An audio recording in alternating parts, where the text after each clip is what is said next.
তো স্টুডেন্টস, এসএলএসটির মতো একটা এক্সামিনেশনের one of the most important topics হচ্ছে ভেক্টর অ্যালজেব্রা। তো ভেক্টর অ্যালজেব্রা থেকে একটা প্রশ্ন লাস্ট এসএলএসটি 2016-তে এসেছিল, তো সেটা আমি তোমাদের একটু করে দেখাতে চাইছি।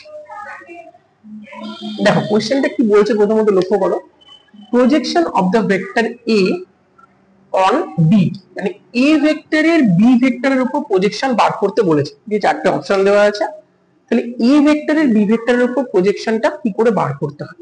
আচ্ছা, প্রথমত লক্ষ্য করে দেবে, প্রজেকশন হচ্ছে একটা, প্রজেকশন দুটো হতে পারে, একটা স্কেলার প্রজেকশন আর একটা ভেক্টর প্রজেকশন। তো জাস্ট ভালো করে লক্ষ্য করে দেখবে, এখানে যেহেতু অপশনস গুলো অল স্কেলার আছে, that means that has to be a scalar projection. তাহলে আমাদের স্কেলার প্রজেকশনটা বার করতে হবে, ঠিক আছে। তার স্কেলার প্রজেকশনের ফর্মুলাটা কি?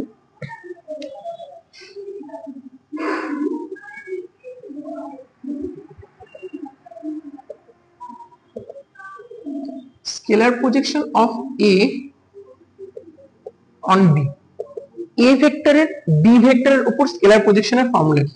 খুব simple, A dot B divided by mod B vector. এবার ইন্টারেস্টিংলি যদি তোমাদের ভেক্টর প্রজেকশন চাই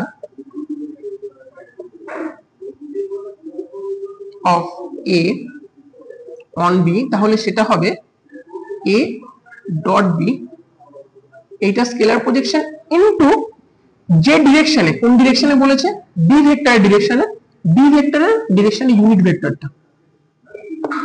তাহলে এটা হচ্ছে স্কেলার প্রজেকশনের ফর্মুলা, এটা হচ্ছে ভেক্টর প্রজেকশনের ফর্মুলা। তো আমাদের যেহেতু এখানে স্কেলার প্রজেকশন চেয়েছে, আমরা স্কেলার প্রজেকশনটাই বার করব।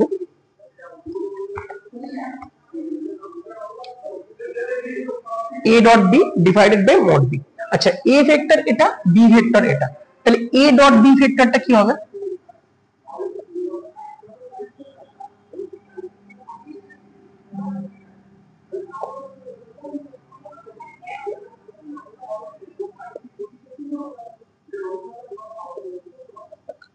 দুটো ভেক্টরের ডট প্রোডাক্ট কি করে করতে হয়? কম্পোনেন্ট ওয়াইজ প্রোডাক্ট, মানে i এর সাথে i, j এর সাথে j, k এর সাথে k। তাহলে i এর সাথে এখানে 1 আছে, এখানে 4, তাহলে মাল্টিপ্লাই করলে 4 হবে, এখানে -2, এখানে -4, প্লাস 8 হবে, এখানে +1, এখানে +7, তাহলে এটা কত হচ্ছে? 19। তাহলে উপরে তোমার হবে 19, আর নিচে বি ভেক্টরের মডুলাস। মডুলাস কি হয়? মডুলাসের formula square root of component গুলো স্কয়ার করতে হয়, ঠিক আছে। তাহলে বি ভেক্টরটা কি আছে? এইটা, তাহলে 4 এর স্কয়ার হবে, প্লাস এখানে তোমার -4 এর স্কয়ার প্লাস 7 স্কয়ার। তাহলে এটা ক্যালকুলেশন করলে যে আনসারটা হচ্ছে 19 বাই, কত আসবে? 9। 19 বাই 9 আমার বি কারেক্ট আনসার।